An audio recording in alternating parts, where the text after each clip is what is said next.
Well, I actually feel quite humble looking at this audience. It's a huge audience and it's fantastic to see so many people here. I hope you enjoy my lecture. I've practiced it many times on my landing, talking to my curtains, so I just hope you respond a bit better than they did when I last gave the lecture. I think it's a great lecture, obviously. I've spent a lot of time working on it. I've had some fantastic support from Dan Wilson Home, helping me with some of my techie bits. And he might pop up and help me if I get in trouble with anything halfway through. I've got a lot of slides, probably about 36, but only one of them... Can you still hear me? It sort of goes a bit, comes and goes a bit. Only one of them's got any writing on it, so only one will be boring. And the rest are going to be, I think, fun. I've got a cartoon, I've got a film, and actually I've got a props box. So in here are some very exciting props that I'm going to use halfway through my talk. But being the sort of person I am, I'm not going to do things quite the way round most people do. I'm actually going to do my thanks first. And the reason I'm going to do that is I might run out of time, but also I want the audience to know that this isn't about me at all. This is about a lot of people. The work that I've done that I'm going to talk to you about, not to do with the clerk, actually the work that I've been doing as a professor, is the work really of a whole multidisciplinary team. Now, I can't thank everybody individually. I'd get somebody missed out and I'd be in trouble. But there's one person, Bunny LaRue, who's on the front row, who I do want to thank. He taught me my first research module in the late 80s and then became my director of studies for my PhD.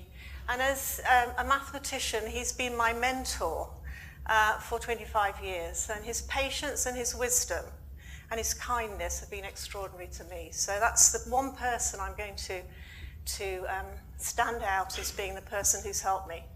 But there's also just a couple of other things. I've got a reputation at ScHARR for being a Jedi Knight. I'm not exactly sure why. I seem to do have the odd miracle going on. And Jedi Knights actually have apprentices. And I have two, Dr. Jack Parker and Dr. Nazrin Nazra. And I can't actually see them at the moment, but they're my Jedi apprentices. And they've worked with me on this research as my apprentices for 12 years. And without their dedication, really, again, none of this would have happened. So those are my Jedi apprentices. And then I also want to thank my PhD students, because without them, what's the point of being a professor? I have wonderful students. Some are here tonight. Thema Altium, unfortunately, is in Jordan, collecting data. I have wonderful students from Jordan, so he couldn't be with us. And I particularly want to thank Chris Littlewood, if he's here. Can you put your hand up, Chris? Because Chris seems to produce papers every week, as far as I can see. And they've all got my name on it, so that's just great. So thanks, Chris, and good luck with your Viva in about 2 months' time. So thank you for my PhD students. And sadly, John's not here yet. John Mawson, one of our stroke survivors, who's worked with us for some time now, because a big thanks goes to, I've worked with now about 130 stroke survivors from first insult right through to their lifelong battle. And I really want to offer them my thanks. All I've done really is for them, but with them, which is partly what I want to talk to you about in my lecture. And finally, as is traditional with professorial lectures, you have to say something about your family. And I have two wonderful members of my family here, Rebecca and Robert. They are the most important people in my life. Now, they're following in my footsteps because they both published, Rebecca in a medical journal as a doctor, and Robert in the AJ, which is the equivalent of the BMJ, where he's an architect. So, but what's more important about my kids is that they've actually done a lot of humanitarian aid work. So they've worked in Kampala, on the Congo border, and the Cape Flats, and in Nicaragua. And for that, I'm very proud. But I just want to say thanks to them because they never once complained when I dumped them at the childminder or left them with Granny, or later in their careers, early careers, I dumped them at school very early before any other parent. And I particularly want to thank Robert for not complaining when I forgot to pick him up. And he was at Birkdale, he was about 7, and I forgot that he had to be picked up at lunchtime for the school holidays. And I remembered 30 minutes late, and there he was sat on the steps smiling, and he just never complained. So for those working mums out there, it's hard, but if you've got good kids like mine, it works. So that's my thanks all completed, and I'm now going to start my lecture. I'll try and stay to time, John. I usually do, and I have, as I say, practice with my curtains. So let's hope it goes okay. Let's hope the technology works. So, my lecture begins with a love story. Quite an unusual love story, in actual fact, because it's a love story about the brain. I fell in love with the brain as a young student in London in the anatomy labs. I don't quite know why I fell in love with the brain, but I just did. I think it was its mystery, because in those days, actually, our knowledge of the brain was not what it is today, and I want to explore that in the first part of my lecture. I fell in love with the brain, I fell in love with the whole idea of it, and it really directed my passage, my journey as a physiotherapist, because physiotherapists are about movement, all about movement. We're movement scientists, we understand movement, and of course the brain controls movement. So even though I didn't really understand the brain and the microbrain, I still fell in love and worked with it for many years. And then when I began to research, I carried on working with the brain. But our knowledge of the brain actually dictates how we work and how we practice. And I wanted just to explore this really interesting quote from Santiago Ramon Cajal, who was born in 1852 and really was known as the father of neuroscience. And this is a really interesting quote. And I want to explore exactly what he means. Every man can, if he so desires, become the sculptor of his own brain. That's a very unusual thing to say at a time when the understanding of the workings of the brain was really quite poor. So what does that mean? And how does the knowledge of the brain dictate what we do? Well, I'm just going to go around a very quick description of the nervous system and how it works, and then talk to you a little bit about how physiotherapists practiced when our knowledge of the brain was so underdeveloped. So the nervous system, in essence, is broken down into 2 distinct parts: the central nervous system, the brain and spinal cord, and the peripheral nervous system. The peripheral nervous system takes information from our fingertips, our joints, to our brain, and then the impulses are sent down to our muscles to make a movement. Now, historically, right up until about 1960s, 1970s of last century, the ideas about the brain were that the central nervous system, the brain and the spinal cord, was a very rigid structure. It couldn't change or adapt. So if you had a damage to the central nervous system, in essence, you couldn't recover. The central nervous system couldn't recover. And therefore, physiotherapist practice was about compensation, getting patients to use what was left in order to function in their environment, getting them to really use the parts of the body that weren't affected. And that was the compensatory paradigm of the time.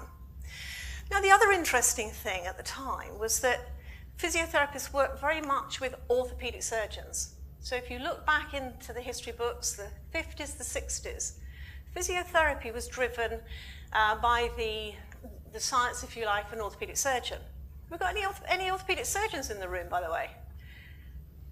Well, orthopedic surgeons aren't very bright. They always say they're the carpenters and we're the brains, the physiotherapists. I work with some wonderful orthopedic surgeons. Ray Baker, some of you may remember, and he once said to me in a pediatric clinic, he said, "You're the brains, I'm just the carpenter." So they're not terribly bright, and they didn't really understand the brain. The only sort of kind of contact with the brain they had was with the big polio epidemics of the last century. In 1952, this is taken from a 1952 picture. Polio epidemic, the virus, spinal polio, bulbar polio, affecting the motor neurons, affecting the cranial nerves. And these patients didn't recover. And what they had were orthopedic surgeons who splintered them, put calipers on them, and gave them aids to walk because they weren't going to recover. And the orthopedic surgeons dictated that kind of paradigm to physios. So at that time, physiotherapy again was about calipers and splinting and walking aids. It wasn't about recovery. That was the way we worked because we didn't have the knowledge, that compensatory paradigm. I'm just going to have a quick sip of water if you don't mind. Gin and tonic, actually. No, it's not really. It's definitely water. So can you see how the knowledge of the brain and how the brain works dictated how physiotherapists practiced? But then fortuitously, of course, science evolved, we developed technologies, we developed scanning technologies, and our whole understanding of how the brain works really evolved. And a theory emerged, and it didn't really hit the physiotherapy press until the 80s, but a theory of neuroplastic adaptation, that the brain could actually change when it was stimulated, and it could grow. And of particular interest to me were what we call synapses. I'm going back to Santiago, the neuroscientist. He, very interestingly, he was the first person to say that a neuron didn't just go from your finger to your brain and back again in one continuous nerve. He actually published the first literature that said there were joints in that neuron, and these really, the synapses, are the joints. And they're very important because when you study a synapse, neuroscientists and behavioral scientists began to realize that if you stimulate a synapse, like all your synapses are being stimulated at the moment. Interestingly, if I talk longer than 45 minutes, they'll stop working. That's absolutely true. It's nothing to do with the lecture. It's true. But if you stimulate a synapse, a biochemical action takes place. There are calcium channels, and there's a transmission occurs across the synapse. And what the neuroscientists studying this found was that actually we learn this way. So if you stimulate a synapse and you keep repeatedly stimulating it, what happens is you get something called long-term potentiation. And the actual nucleus of the nerve cell, in essence, changes its genotype. It actually changes, and that's how we learn. So if you keep stimulating, so imagine, how did you learn a language? You know, you kept repeating it. How did you learn to walk? You kept trying to walk. And it's that repetition that affects the synapse that makes the change, and then you become able to remember. Now, I need you to think about this because I might be testing you later, don't forget, because this is all about learning and motor learning, so you need to really listen to this. But the synapses are hugely important, and the other thing that they noticed was that the dendrites that come from these synapses also grew like a tree. So that neuroplastic adaptation happens when a synapse is constantly bombarded and you have repetition of activity. So suddenly people were saying, well, actually, that's the underpinning theory for physiotherapy. If you bombard the central nervous system with a movement pattern, the patient will actually recover. So we went from a compensatory paradigm to a recovery paradigm in the 1980s, completely changed the way we thought about physiotherapy. So all was good in the world. This is turn of the century, so this is 2000. I was a very happy person. I was running a master's in neurorehabilitation at Sheffield Hallam University. This is the only boring slide, by the way. This is the only one that will, I think, perhaps be boring. So this is the evidence. We had our theories of practice on neuroplastic adaptation, and we had the evidence base, the science. My own work in 1997 with my PhD, with my 71 stroke patients, demonstrating about repetition. So I'm not going to read all those bullet points out, but there was a lot of evidence, research evidence, that physiotherapy, if you did repetitive activity and you motivated your patients, then you could change the central nervous system, and patients could potentially recover the use of their limbs if you're in a neuro world. So it was a good place to be. The NHS had year-on-year investment We were building new stroke units. Nice guidelines been written. Can anybody tell me then what happened? Have some audience participation. So it was a good time, 2000. You're not supposed to say anything, Robert. That was my son. Someone in the audience. What actually happened from across the pond? Pardon? 9/11. 9/11 happened. But the banking crisis. The banking crisis in 2007 was the biggest banking crisis since the 1930s. It was huge. Overnight, banks actually stopped lending money to each other. And suddenly the government had to do their quantitative easing. And what happens when the government does quantitative easing? Government's debt builds. And we had a major problem across the pond, and it came here where our banks were deregulated. Huge problem. And we went into our first recession. And we went into a recession, and at that point we had a major problem. Because as you know, with GDP, gross domestic product, we depend on that for our public sector work. We depend on the product, the income from private sector to invest in our public sector. GDP was dropping, unemployment was rising, but what was happening in the NHS? We needed to invest more and more in the NHS because of the demographics of long-term conditions. People are living longer, more people with complex long-term conditions. Products were more expensive, pharmaceuticals more expensive, technology more expensive. So as the cost of the NHS was going up, GDP was going down. And we had a major problem. I'm just going to stop my lecture for a moment because John Mawson and his wife have just arrived. Hi, John. So I'm just going to pause for a moment. Sorry you've missed the first bit, John. It's been filmed.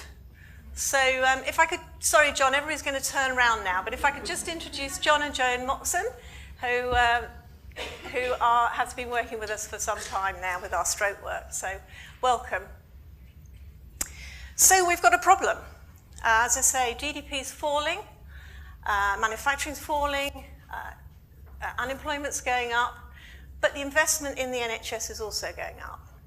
So what happens in that situation, the NHS yet again becomes a pawn in the political landscape. Now, this lecture was meant to be to tell you a little bit about the NHS reforms. But if I tried to do that, it'd probably take me a week, and I'm not even sure if I could do it. So I've got a cartoon for you. Now, some of you may have seen this cartoon, but it was a cartoon that's been produced by the King's Fund, an independent charitable organisation whose mission is to improve healthcare in the UK. And what the King's Fund do is they analyse research and policy in order to have an impact on healthcare. And this is a cartoon that they made for audiences such as this to explain to the audience exactly what the NHS reforms have done to the NHS. So I'd like you to just watch this. I think it goes on for about 5 minutes, and it is truly fascinating. So please have a good watch. Golly. How many people had actually seen that before? Just a few. It's extraordinary, isn't it? And I think I'd like to say that the NHS is broke, but it's now broken without any doubt. It is completely broken. And this is the environment in which many of you are trying to work. Managers are trying to manage, and we're trying to do health services research, and where our patients are trying to receive a quality health care. So is there a solution? What I'm going to propose to you are a couple of propositions before I then show you a case study that we've been doing and developing on the back of that proposition. I was going to read you a little bit out of this Times.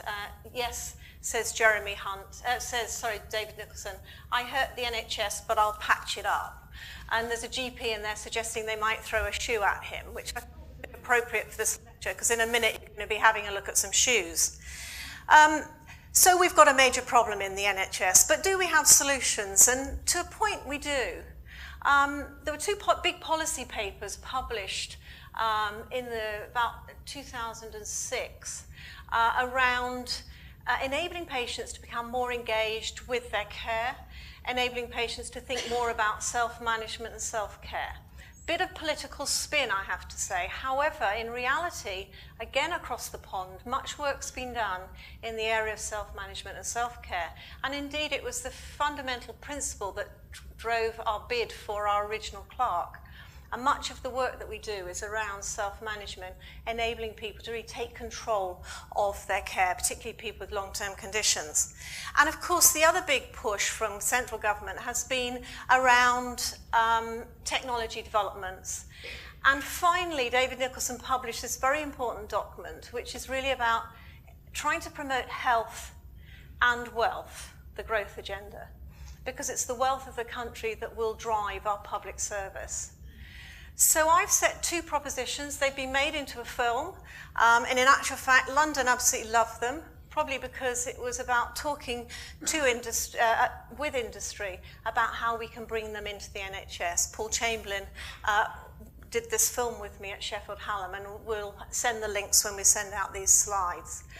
But Yorkshire and Humber was a great place to be thinking about self-management and working with the medical technology companies, because we already have NHS rich in 3 hubs in terms of centres that deliver telemedicine. So we already had an environment where we were working with the medical technology industry. But the first proposition I'd like to put to you before I actually do the case study is around how you do the research, how you build new technologies. And a proposition that unless you undertake what we call participatory design methodologies, or sometimes it's called user-centered methodologies, where the person that you're designing for, or the patient or the nursing staff, whatever it happens to be, are central to that whole design process. You'll then give a voice to the patient, to the member of staff, and you're more likely to have a technology pull rather than a technology push, which many of you, if you're physiotherapists, know we've had lots of technologies pushed at us and they ended up in cupboards. So participatory design principles and the way we do it are quite unusual. We use things like technology biographies, we use scenario building, storyboarding. This was an article I published, Homes Fit for Heroes, in which we looked at the barriers to the use of technology and where we might put technology in a person's home. And my second proposition, when I'm first talking about a proposition to do with participatory design, is a proposition around if that technology is built to deliver a self-management paradigm, again, we can have an impact on the health economics, the economics of our NHS. Because our patients will be using the technology at home and not necessarily using the NHS. And this is 2 of our centres, Airedale, where they have a big telemedicine centre we work with, linked into the prison service. And this is one of our patients in Barnsley in the telehub using one of the Bosch systems, the Health Buddy, to monitor. He has congestive heart failure, to monitor his heart failure. So these are the points I'd like to make when I now move on to the sort of final part of my lecture, which is the research that we've been doing with our stroke survivors. The idea that we know that we have to have repetition, we know that we need to work with industry, and we know that we need to deliver a self-management paradigm, because we don't have the physiotherapy services any longer available to these patients. So we started about 12 years ago with our work, our upper limb work, using sensors on the upper limb, and this was a SMART project. But what's very important to physiotherapists is the foot. And this is where I'm just going to use some props. So my first prop is a box. And in the box, I actually have some wonderful shoes. These shoes actually are very beautiful. They belong to Natty, who's in the middle there. And Natty, if they'd fit me, I would have actually worn them myself. They're so beautiful. So, pair of shoes. And then I have another pair of shoes. And these belong to a teacher that I know. And this is another pair of shoes. And these belong to an athlete that I know. And here's another pair of shoes. They belong to a farmer. All these shoes belong to people who might have had a stroke. These shoes belong to people who have what we call a hemiplegia. That's a weakness down one side of the body. The child, not natty fortunately, might have been starved of oxygen at birth and have a weakness down one side. The teacher might have had a bleed in the brain, posterior area. The athlete might have had a head injury and a contracoup and have a hemiplegia. And the farmer might have had an infarction near the internal capsule. And it's the farmer I want to particularly talk about now, because what I wanted as a physiotherapist when I was working with my patients was shoes that talked to the patient. Shoes that actually told them how they were walking. Were they walking with the heel first? Were they balanced on both feet or just standing on one leg? I wanted the shoes to talk, because I knew that if the shoes could talk, then the patient might recover, because the patient would be stimulated all of their walking time, not just when a physiotherapist was there. But of course I didn't have shoes that talked, which was a bit of a shame. So I'm just going to tell you a little bit about, I'm going to finish, I think I've got about another 10 minutes, have I? Thank you. So that's the dean, you see. I always have to check with him that I'm doing okay. I'm doing okay, aren't I, John?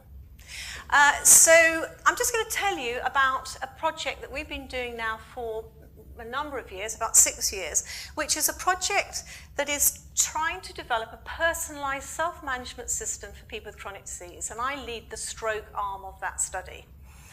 And it's a multidisciplinary study. We're published in a number of articles, and we use participatory design methodologies to build a piece of kit, but we did it with our stroke survivors in partnership. And this rather complicated slide on the right is actually, we built a matrix because we needed to translate what we wanted to build to our computer scientists and our engineers. And working with computer scientists and engineers, they often don't actually understand what it is you want to build. So we built a diagram, a matrix, we used storyboards so they could build for us what I'm going to demonstrate to you in a moment. But I was very fortunate because I actually worked very closely with Ben Heller. I'm not sure if Ben's here. Yes, he is. And Ben is a sports engineer. I've worked with him for a long time. And he told me about a shoe that talks, basically. A multi-sensored insole that you can put into a shoe. Unfortunately, it's got a bit of an ASBO attached to it that the patient has to wear around their ankle. And it's not too good, is it, John, that bit that goes around your ankle? But I'll tell you a bit about that in a minute. But basically, it's a shoe that talks. It goes into a shoe, and it can talk to the stroke patient about how they're walking. So we are now, we believe, cutting edge in terms of what we're doing. And I'm just going to run you through the kit. It's in John's home at the moment. It's out being trialled with stroke survivors. You can see the shoe on the left, and this bottom screenshot is the feedback stream to the stroke person.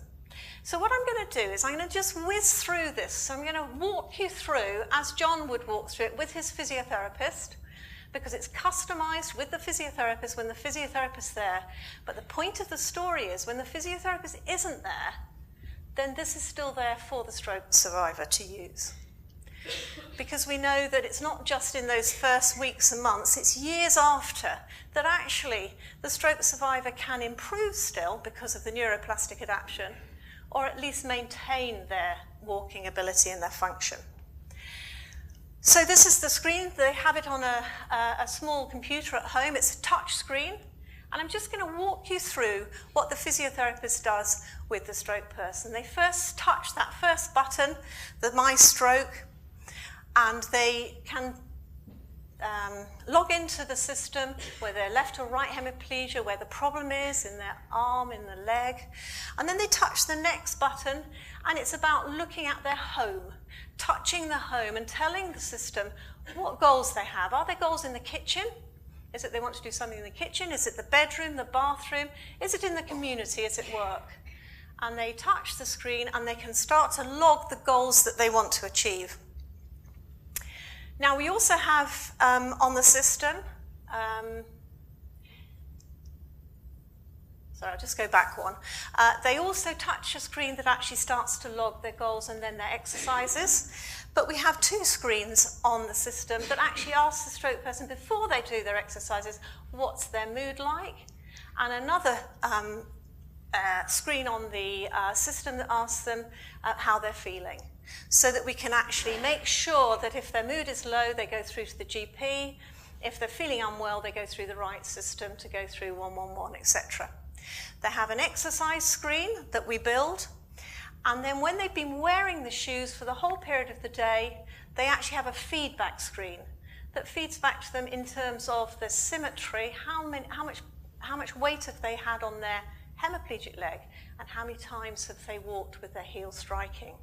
Now, we pick those two parameters from this very able censored insole because symmetry is very, very important from a cosmetic perspective, how you look, but it's also very important in terms of whether you might fall over, as is heel strike. So we chose those two parameters from this logging system to feed back to our stroke survivor in their home so they can see how they're doing.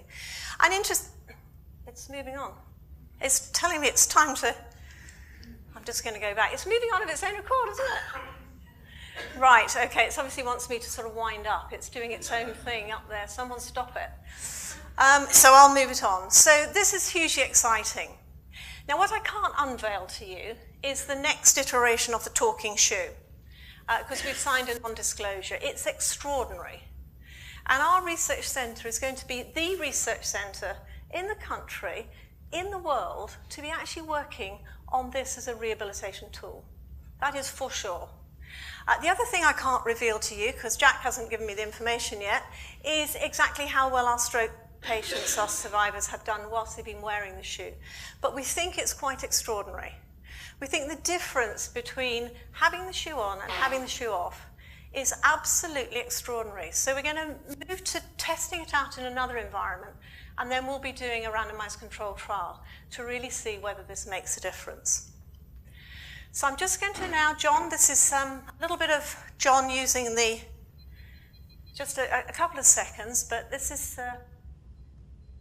that's another great film that we've also got on our website, which I'd like you to watch the whole film because it really is quite extraordinary. So I'm coming to the end of my lecture, but of course I haven't mentioned South Africa, and I've one more prop here on the, I've got all these lovely shoes, I've one more prop. So this is a story about when I went to work in South Africa on the Cape Flats, in the townships, and times were equally challenging. Apartheid was a very powerful, still a very powerful political statement. Nelson Mandela was still on Robben Island, and I was a physiotherapist working for a charity, Cerebral Palsy Association. And of course there weren't many of us at all, very few, but we had lots of babies, lots of very sick children to care for. So, and I've got that picture because there's a little tree in the left-hand corner, which is where we used to sit and have lunch. And this was my first article I ever published.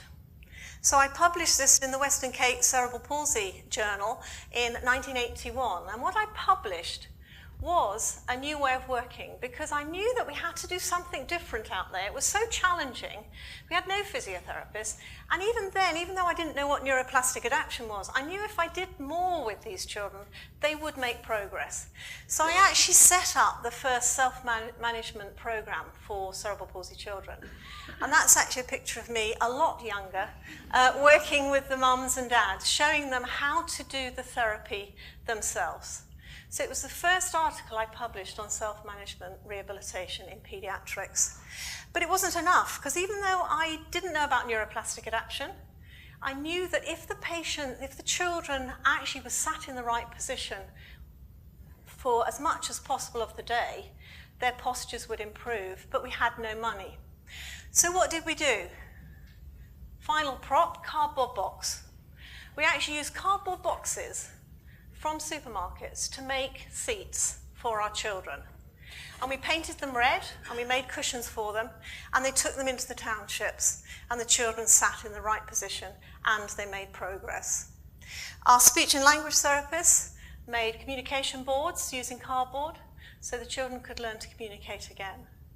So I utilized something very simple, a cardboard box, to make something very important. And when I came back, I did something which I've subsequently learned is called knowledge transfer. It was the first time I'd worked with industry. And a company called Jenks, it was a very small company, And I hope that how I talk to them about the design that we've done with the children, the different colours, help them become really market leaders in the field of adaptive equipment for handicapped children. So that's my story, really. I've gone from box, cardboard box, to intelligent shoe. I've gone from a cardboard box to intelligent shoe, and it was a journey really that was, my mission was to improve the quality of life of people with neurological deficit. But I am just going to whip quickly back to the love story, because when I fell in love with that brain when I was a young physiotherapist, I also fell in love with a medical student, and I'd like this lecture to be in his memory. Thank you.